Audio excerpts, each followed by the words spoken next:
Everyone, welcome back to Prakash Sir Academy. So in this video today we will discuss about muscles of anterior abdominal wall. तो इस topic में हम लोग क्या क्या discuss करने वाले हैं। सबसे पहले वो चीज़ हम लोग डिस्कस कर लेते हैं कि सब डिस्कस करेंगे कि एंटेरियर एब्डोमिनल वाल को बनाने में कौन कौन से मसल हेल्पफुल होते हैं, जो कि 4 है और 4 का नेम देखेंगे। इसके बाद हम लोग देखेंगे इन 4 मसल का ऑरिजिन कहाँ से हुआ है, इंसर्शन कहाँ से हुआ है, नर्व सप्लाई क्या है, एक्शन ये क्या काम करता है बेसिकली वो देखेंगे।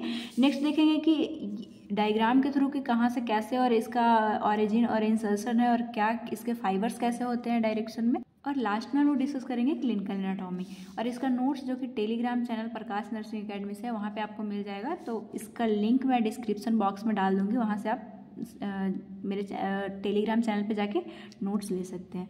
तो है क्या एंटेरियर एब्डोमिनल वाल, इसमें जो हमारा इस तरह से अगर एब्डोमेन को हम लोग देखें, कोई ऐसे इंसान खड़ा है तो ये जो एब्डोमेन है उसका एंटेरियर वाल जो कि मसल बना रहा है उसमें 4 मसल, तो क्या बोलता है कि फ्लैट मस्कुलर सीट होता है हमारा एंटेरियर एब्डोमिनल वाल, जो कि एब्डोमिनल वाल को बनाने में ये सारे मसल्स हेल्पफुल होते हैं। फर्स्ट है 4 मसल का जो फर्स्ट नेम है वो है एक्सटर्नल ऑब्लिक, सेकंड है इंटरनल ऑब्लिक, थर्ड है हमारा ट्रांसवर्स एब्डोमिनिस और फोर्थ है हमारा रेक्टस एब्डोमिनिस। इसका इन 4 मसल का ऑरिजिन इंसर्शन जानने से पहले हमें ये जानना होगा कि ये लीनिया एल्बा एक कॉन्सेप्ट वहाँ पे आएगा और एपोन्यूरेसिस करके एक कॉन्सेप्ट आएगा, वो दोनों को हमें समझना होगा। तो सबसे पहले लीनिया एल्बा क्या है, तो फॉर्मेड बाय इंटरलेसिंग ऑफ 3 एपोन्यूरेसिस। एपोन्यूरेसिस क्या है सबसे पहले हमें ये जानना होगा। तो जैसे कि ये हमारा मसल्स है, मसल्स जो है एक तो इंसर्ट होने से पहले, जैसे कि जहाँ पे वो ख़त्म हो रहा है इंसर्शन उसका हो रहा है, उससे पहले फाइबर्स एक जगह पे आके और अगर इंसर्ट हो रहे हैं, ये मतलब कि कॉन्स्ट्रिक्ट होके अपना फाइबर्स एक जगह मिल के अगर हो रहे हैं तो उसको हम लोग टेंडन बोलते हैं। लेकिन यही अगर फ्लैट रूप में वो इंसर्शन इसका हो रहा है तो उसको हम लोग नाम देते हैं एपोन्यूरोसिस। ठीक है, तो 3 मसल बोल रहा है, तो जो एक्सटर्नल, इंटरनल और ट्रांसवर्स एब्डोमिनस होते हैं ये तीनों के एपोन्यूरोसिस है, जहाँ पे इंसर्शन होता है फ्लैट रूप में। ये वाले पार्ट हमारे मिड पॉइंट में, मिड लाइन पे मिलते हैं, उसी को हम लोग लीनिया एल्बा बोलते हैं। क्या बोलना चाहते हैं आपको मैं समझाती हूँ। जैसे कि हमारा एब्डोमेन हो गया और दोनों तरफ से ये मसल्स हमारे होते हैं, तो ये मसल्स जहाँ पे इंसर्ट हो रहा है उसकी जो एपोन्यूरोसिस है वो मिड लाइन में दोनों तरफ से आके मिलेगा और इसी को हम लोग लीनिया एल्बा बोलते हैं। ये बेसिकली 1 सेंटीमीटर होता है, जब अगर हम लोग इसको मेजर करें तो 1 सेंटीमीटर होता है। और ऊपर जो सुपीरियर है वो थोड़ा सा ये जो है ब्रॉड रहेगा और नीचे आते आते और जो है नैरो हो जाता है। तो लीनिया एल्बा का कंसेप्ट आप समझ चुके होंगे। अब हम लोग देखेंगे क्लिनिकल एनाटॉमी, जो कि ये पॉइंट को हम लोग लास्ट में डिस्कस करेंगे। इससे पहले ये कहाँ से ऑरिजिन इंसर्शन हुआ है वो पॉइंट देख लें। तो फर्स्ट है हमारा एक्सटर्नल ऑब्लिक। एक्सटर्नल ऑब्लिक जो है वो अगर हम लोग एब्डोमेन का देखें तो ये लेयर बाय लेयर होता है। जिस तरह से ये मसल का ये जो सीक्वेंस है उसी तरह से प्रेजेंट भी होता है। सबसे पहले रहेगा एक्सटर्नल ऑब्लिक, जब इसको हम लोग इस लेयर को हटाएंगे तो हमें इंटरनल ऑब्लिक मिलेगा और इसके बाद इसके नीचे ट्रांसवर्स एब्डोमिनिस मिलता है और इसके बाद यहाँ पे इस तरह से प्रेजेंट होता है हमारा रेक्टस एब्डोमिनिस। तो एक एक करके सबसे फर्स्ट वाला जो है फर्स्ट लेयर उसी को डिस्कस करते हैं, जिसका डायग्राम यहाँ पे है। ये ऑरिजिन कहाँ से हुआ है, तो ये जो ऑरिजिन होता है middle of the outer surface of 5th to 12th lower 8 rib. जो हमारा रिब्स है इस तरह से ये यहाँ से 5 और यहाँ तक 12 आएगा। तो अगर 5 से देखें तो जो लोअर नीचे की तरफ जो हमारा रिब्स है वो 8 रिब्स के आउटर सरफेस मिडल वाला, जैसे कि ये हमारा रिब्स आ रहा है, जैसे कि ये रिब्स है तो इसके ऊपर से ये मिड से ये जो भी मसल्स हैं एक्सटर्नल ऑब्लिक मसल है वो ऑरिजिन लेता है। इसका इंसर्शन कहाँ पे होता है, तो यह जो है इंसर्ट हो जाता है हमारा जाइफोइड प्रोसेस, जो कि स्टर्नम का जो एंड पॉइंट जहाँ पे होता है उसको हम लोग जाइफोइड प्रोसेस बोलते हैं। वहाँ पे जाके ये इंसर्शन होगा और कहाँ पे होगा, एक लीनिया एल्बा है। लीनिया एल्बा क्या था, जो भी ये सब मसल्स के जो एपोन्यूरोसिस थे जहाँ पे जाके मिड पॉइंट पे मिला था उसी को हम लोग लीनिया एल्बा बोल रहे थे। तो वहाँ पे जाके इंसर्ट होगा कुछ फाइबर्स और नेक्स्ट प्यूबिक ट्यूबरकल और इलिया क्रेस्ट। प्यूबिक ट्यूबरकल कुछ इस तरह से यहाँ पे आएगा स्ट्रक्चर, और इलिया क्रेस्ट जो आपको जो हमारा इलियम इसियम जो हिप बोन है उसके जो पार्ट्स हैं वहीं पे जाके एक तो प्यूबिक ट्यूबरकल पे और एक इलिया क्रेस्ट पे ये इंसर्शन होता है। इसको याद कैसे करना और कैसे हम लोग एक साथ करेंगे वो जैसे जैसे हम लोग का आगे जाएगा वो मैं आपको बताऊँगी। ये नर्व सप्लाई और एक्शन हम लोग एक साथ डिस्कस करेंगे। सबसे पहले सबका ऑरिजिन और इंसर्शन पढ़ लेते हैं। नेक्स्ट हमारा क्या है, इससे पहले एक और पॉइंट, इसके फाइबर्स कैसे होते हैं, क्योंकि मसल्स फाइबर से ही बने होते हैं। तो इसके जो फाइबर्स हैं वो डाउनवर्ड, फॉरवर्ड एंड मेडियली जो है वो मतलब रन करते हैं। इसका क्या मतलब है, कुछ नहीं, डाउनवर्ड मतलब नीचे जा रहा है, फॉरवर्ड मतलब आगे की ओर, और मेडियल कि हमारे बॉडी की तरफ। जैसे आप पॉकेट में एक हाथ डालते हैं तो जिस तरह से आपका हाथ होता है उसी तरह से ये जो मसल फाइबर एक्सटर्नल ऑब्लिक के वो रन करते हैं। ठीक है, ये इसका आपको लिखना कैसे है मैं समझाने के लिए एक जगह पे लिखी हूँ, लेकिन आपको सब अगर एग्जाम में आता है 5 मार्क्स में बेसिकली एक क्वेश्चन पूछा जाता है तो एक एक करके सारा चीज़ लिखना है। तो ये सारा चीज़ लिखने के बाद इसके फाइबर्स कैसे रन करते हैं वो भी आपको अपने एग्जाम कॉपी में मेंशन करना होगा। ठीक है, नेक्स्ट इंटरनल ऑब्लिक को हम लोग देख लेते हैं, जो कि सेकेंड एब्डोमिनल वाल की मसल है।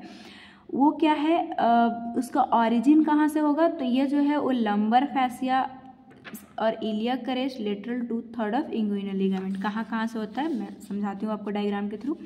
सबसे पहले यहाँ पे क्या बोला, लंबर फैसिया, जो थोरैको लंबर एक फैसिया होता है इस तरह से प्रेजेंट। तो थोरैको लंबर फैसिया मतलब क्या कि थोरेसिक से लेके लंबर जो हमारा वर्टिब्रा है वहाँ से जो फैसिया, वहाँ पे जो फैसिया प्रेजेंट होता है उसको हम लोग थोरैको लंबर बोलते हैं। तो लंबर वाले रीजन से ये तो इसके फाइबर्स का ऑरिजिन होगा। और नेक्स्ट है इलिया क्रेस्ट। इलिया क्रेस्ट हमारा ये वाला पार्ट है जहाँ से ये ऑरिजिन हुआ। नेक्स्ट क्या बोलता है, lateral to third of inguinal ligament. तो अगर इंगुइनल लिगामेंट सबसे ये वाला पूरा पार्ट हम लोग नहीं देखे, इंगुइनल लिगामेंट समझने के लिए ये वाला पूरा हमें देखना होगा। इंगुइनल लिगामेंट जो है, जो हमारा एक्सटर्नल ऑब्लिक मसल है उसके एपोन्यूरोसिस जहाँ पे उसका इंसर्शन होना रहता है, ख़त्म होना रहता है, उसके एपोन्यूरोसिस जो है इस तरह से कर्व हो जाते हैं और वही स्ट्रक्चर बना लेता है हमारा इंगुइनल लिगामेंट। तो इंगुइनल लिगामेंट का कंसेप्ट आपको याद रखना होगा कि कौन बनाता है, एक्सटर्नल ऑब्लिक के जो भी एपोन्यूरोसिस फाइबर है वो इस तरह से गोल हो जाते हैं, राउंड हो जाते हैं, जिसको हम लोग इंगुइनल लिगामेंट बोलते हैं। 2 पॉइंट और इस फिगर के थ्रू समझना होगा हमें कि जैसे कि मसल्स हैं तो मसल्स के फाइबर के हम लोग जहाँ पे इंसर्शन हो रहा है तो कुछ ही फाइबर जाके इंसर्शन हो रहा है उसको हम लोग एपोन्यूरोसिस बोल रहे हैं। और एक तो जो मेन मसल होगा जहाँ पे बहुत सारे फाइबर्स है उसको हम लोग फ्लेसी फाइबर बोलते हैं। और जो जहाँ पे इंसर्शन कम फाइबर आ रहा है उसको हम लोग एपोन्यूरोसिस बोलते हैं। और इस पार्ट को हम लोग लिनिया एल्बो बोल रहे थे।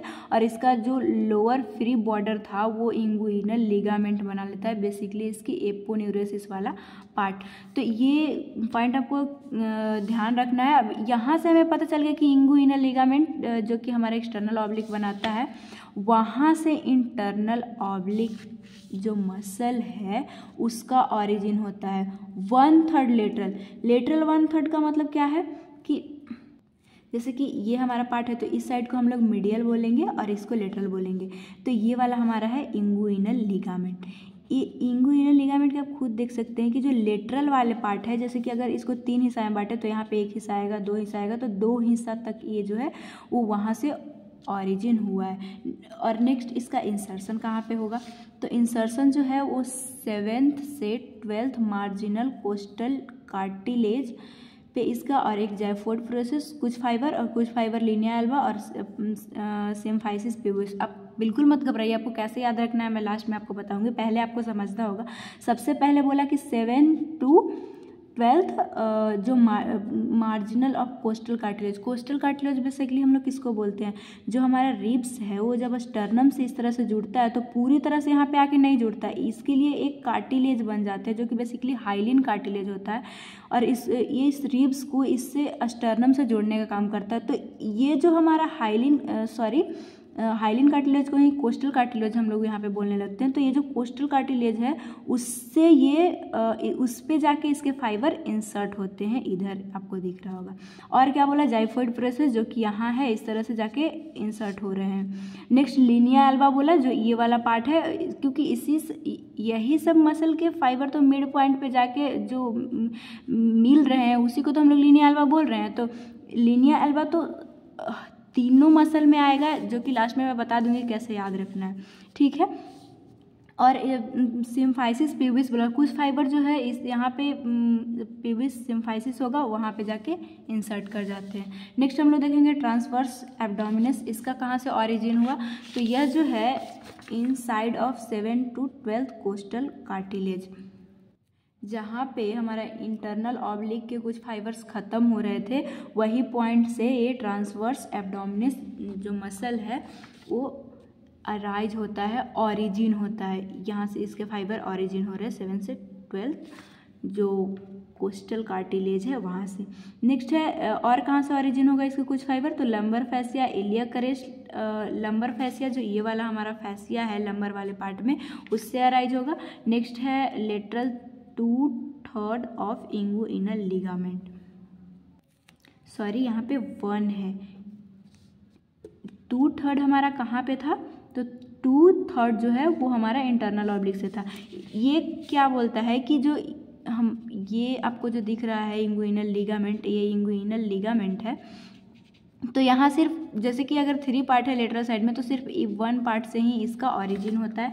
नेक्स्ट बोला इंगुइनल, ये पॉइंट भी हम लोग डिस्कस कर लिए। इलिया क्रेस्ट जो कि आपको दिख रहा होगा, इलिया क्रेस्ट यहाँ से निकला। अब हम लोग डिस्कस करेंगे कि इसका इंसर्शन कहाँ पे होता है, तो जाइफोइड प्रोसेस, इसके फाइबर्स कुछ फाइबर जो है लिनिया एल्बा पे और कुछ जो है इधर होगा हमारा प्यूबिस सिम्फाइसिस, वहाँ पे ये जो है वो इंसर्शन होगा। और ये सब डायग्राम को मैं फर्स्ट में ही जब एक्सटर्नल ऑब्लिक समझाई तो वहाँ पे समझा दी कि एपोन्यूरेसिस जो कि कुछ जहाँ पे इंसर्शन होना है, कुछ फाइबर जो आते हैं फ्लैट रूप में, वो एपोन्यूरेसिस पार्ट है। फ्लेसी पार्ट जहाँ पे मेन मसल्स होगा, लिनिया एल्बा, ये है जाइफोइड प्रोसेस, और ये वाला है हमारा इंगुइनल लिगामेंट जो कि 1/3 से इसका ऑरिजिन हो रहा था। नेक्स्ट हम लोग देख लेते हैं रेक्टस एब्डोमिनस। तो रेक्टस एब्डोमिनस जो है उसका ऑरिजिन कहाँ से होगा, तो ये जो है वो इसके 2 हेड होते हैं, एक मेडियल हेड होता है जो कि ये वाला है, और एक जो है वो लेटरल हेड होता है। तो जो मेडियल हेड है वो प्यूबिस सिम्फाइसिस जो कि यहाँ पे प्रेजेंट होता है वहाँ से ऑरिजिन होता है, और ये जो है लेटरल हेड वो इलियक क्रेस्ट से ऑरिजिन होता है। यहाँ पे हमारा इलियक प्यूबिक क्रेस्ट, सॉरी यहाँ पे प्यूबिक, जो प्यूबिक बोन है हमारा उसके जो क्रेस्ट है, हिप के हमारा इलियम स्टेम और प्यूबिस होता है, तो प्यूबिक क्रेस्ट वाले पार्ट से इसका लेटरल हेड का ऑरिजिन होता है। ये इंसर्शन कहाँ पे होता है, तो 5th, 6th and 7th costal cartilage. वही ये जो कोस्टल कार्टिलेज में कॉन्सेप्ट बताई थी वो 5th, 6th और 7th पे ये जाके इंसर्ट हो जाएगा। बहुत कन्फ्यूजन लगा होगा है ना, कुछ नहीं, आपको कुछ नहीं ध्यान रखना है। एक पॉइंट, इंसर्शन में आप चाहे कुछ लिखे या ना लिखे, 3 मसल के लिए आपको इंसर्शन के लिए जाइफोइड प्रोसेस यूज करना है और लिनिया एल्बा को यूज करना है। लिनिया एल्बा क्या था मैं बता चुकी हूँ, और इसके लिए आपको एक कार्टिलेजेस याद करना होगा। और यहाँ पे आपको क्या ध्यान रखना, इसके लिए आपको रिब्स को ध्यान रखना ही होगा, क्योंकि इसको याद ऐसे ही करना पड़ेगा आपको। और ये दोनों याद रखने के लिए अगर आपको कुछ भी याद नहीं आया तो इंगुइनल लिगामेंट आपको लिख के आना है। यहाँ पे आपको इलियक क्रेस्ट इधर आप लिख रहे थे, जैसे कि इलियक क्रेस्ट इसमें आ रहा था और इसमें भी हमारा इलियक क्रेस्ट आ रहा था, और इसमें प्यूबिक क्रेस्ट लिख देना। तो इस तरह से आपको 1-2 बार पढ़िएगा तो याद हो जाएगा। नर्व सप्लाई बहुत ही आसान है, और नर्व सप्लाई के लिए एक मतलब कि बहुत कन्फ्यूजिंग टाइप हो जाता है कि हर एक जो भी बुक अगर आप अलग अलग रेफ़र करते हैं तो उसमें अलग अलग दिया हुआ है। ये मैं आपको PR जो असल आता है उस बुक के अनुसार बता रही हूँ कि ऑल जो 4 मसल है सप्लाइड होता है 6 और 7 इंटरकोस्टल नर्व से। तो आपको इस तरह से एग्जाम में लिख के आइएगा, ये बुक के थ्रू ही है और अच्छे ऑर्थर के थ्रू है, आप लिख सकते हो, कोई गलत नहीं होगा। बहुत जगह थोरेसिक नर्व ऐसा कुछ मिलेगा आपको, लेकिन इस पर आप रिले कर सकते हैं। नेक्स्ट है एक्शन, क्या है, क्या एक्शन ये परफॉर्म करता है, तो ये सपोर्ट करता है abdominal content in flexion and rotation of trunk. जब भी हम लोग जैसे कि ये हमारा इंटीरियर एब्डोमिनल वाल बना रहा है तो इसके एब्डोमेन में जो भी कंटेंट है उसको सपोर्ट सबसे पहले प्रोवाइड करेगा। और फ्लेक्जन, जैसे कि आप आगे की ओर जो झुकते हैं तो उस वाले जो मूवमेंट उसको फ्लेक्जन बोलते हैं, तो वो भी करवाने में ये मसल हेल्प करता है। और जब रोटेट करते हैं अपने ट्रंक को तो गोल गोल घुमाते हैं, उसमें भी ये सपोर्ट करता है। असिस्ट टू मिक्चुरेशन, मिक्चुरेशन का मतलब क्या है, यूरिन जब पास करते हैं तो कुछ फोर्स लगाना पड़ता है, तो उसमें यही मसल हेल्पफुल होता है। डेफिकेशन और स्टूल पास करना, या फिर पार्चुराइजेशन, जो कि पार्सुरेशन का मतलब क्या है, या फिर पार्सुराइजेशन, इसका जो भी प्रोनाउंसिएशन आप कर लीजिएगा। जब बेबी को डिलीवर करना पड़ता है तो उस टाइम जो फोर्स लगाना पड़ता है, यही सब मसल हेल्प करता है। और जब हम लोग एक्टिव एक्सपायरेशन के थ्रू, जब एक्टिव एक्सपायरेशन का मतलब क्या है, जब हम लोग फोर्सफुली एक्सपायरेशन करते हैं तब भी ये मसल हेल्पफुल होता है। नेक्स्ट क्या बोला, इलियक इंटरनल ऑब्लिक का नर्व सप्लाई तो वही हो जाएगा और एक्शन भी सेम वही हो जाएगा। ट्रांसवर्स एब्डोमिनस का नर्व सप्लाई वही है और एक्शन इसका कंप्रेस एब्डोमिनल कंटेंट, जो भी एब्डोमिनल कंटेंट है उसको कंप्रेस करने का काम करता है। कब, जब आप अगर आप यूरिन पास कर रहे हैं, स्टूल पास कर रहे हैं, तो उस समय कुछ तो फोर्स लगाना पड़ता है अपने एब्डोमिनल कंटेंट को कंप्रेस उस टाइम होते हैं, तो ये हेल्पफुल रहता है। तो अगर देखा जाए बेसिकली तो एक्शन भी आप सेम लिख सकते हैं अगर याद नहीं आया तो। बेसिकली ये वाला आपको याद कर लेना होगा। नेक्स्ट क्या बोलता है, फ्लेक्सस वर्टिब्रल कॉलम, ये जो हमारा रेक्टस एब्डोमिनस नर्व सप्लाई वही हो गया। और ये इसका एक्शन क्या है, जब आप जैसे कि आप अगर आगे की ओर झुकते हैं तो उस टाइम मुड़ता जो है वो वर्टिब्रल कॉलम थोड़ा सा, वो किसके वजह से, रेक्टस एब्डोमिनस जो मसल हमारा यहाँ पे आप देख रहे होंगे उसके वजह से। अब हम एक चीज़ और जो भूल गई मैं, फाइबर सब के रन करने का सब में मैं लिखी और सब में आपको एग्जाम में भी लिखना है। इसका तो जैसे पॉकेट में हाथ डालते थे उस तरह से हम लोग देखे थे। इंटरनल ऑब्लिक का कैसे फाइबर रन करता है, तो अपवर्ड, फॉरवर्ड और मेडियली। ये तो डाउनवर्ड था। अब सिर्फ जैसे आप हाथ ऐसे पैकेट में डाल के ऊपर उठा लीजिए, उसी को हम लोग अपवर्ड बोल देंगे, मीडियल और फॉरवर्ड इस तरह से हम लोग बोल देंगे। ठीक है, इसके फाइबर्स इस तरह से रन किए। नेक्स्ट देख लेते हैं ट्रांसवर्स एब्डोमिनस के कैसे। तो आप खुद यहाँ पे देख सकते हैं कि ये हॉरिजेंटल सीधा जा रहा है हमारे लिनिया एल्बा के पास। रेक्टस एब्डोमिनस के फाइबर कैसे रन करते हैं, तो ये जो है वो वर्टिकली डाउनवर्ड हमारा आता है। ये कहाँ से ऑरिजिन, इसके ऑरिजिन इंसर्शन जो हम लोग यहाँ पे देखे थे इस चार्ट के फॉर्म में, इसके फाइबर्स कैसे आ रहे हैं, वर्टिकली, डैट मीन्स कैसे डाउनवर्ड की ओर आ रहे हैं। इसमें एक स्ट्रक्चर होता है जिसको हम लोग टेंडिनस इंटरसेक्शन बोलते हैं। टेंडिनस इंटरसेक्शन क्या है, एक फाइबरस बैंड है जो डिवाइड करता है मसल को स्मॉलर पार्ट में। मतलब कि बेसिकली 3 या 3 से ज़्यादा भी होते हैं, और ये इस रेक्टस एब्डोमिनस जो मसल है उसको छोटे छोटे पार्ट में डिवाइड कर देते हैं, बस यही। और हाँ, यही मसल की वजह से रेक्टस शीथ बनता है और इसके एंटीरियर वाल रहते हैं, पोस्टीरियर वाल रहते हैं। और इसको मैं नेक्स्ट वीडियो में डिस्कस करूँगी इस मॉडल के थ्रू भी, बहुत ही मतलब इंपॉर्टेंट फ्यूचर यूनिवर्सिटी का, तो सारा हम लोग अलग वीडियो में डिस्कस करेंगे। इससे ये वाला पोर्शन बहुत पढ़ना इंपॉर्टेंट था रेक्टस शीथ के लिए भी, क्योंकि यही सारे मसल वहाँ पे भी आएंगे।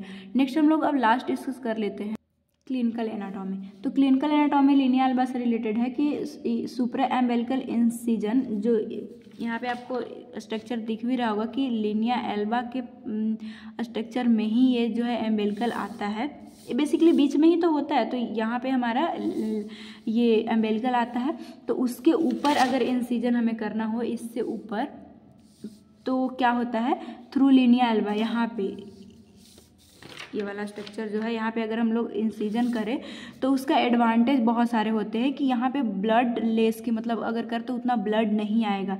Safe area because the line transmit only small vessels and nerve, यहाँ पे बहुत small vessels and nerve supply होते हैं, इसीलिए अगर यहाँ इंसिजन लगाया जाए, कट लगाया जाए तो ब्लड बहुत कम आते हैं।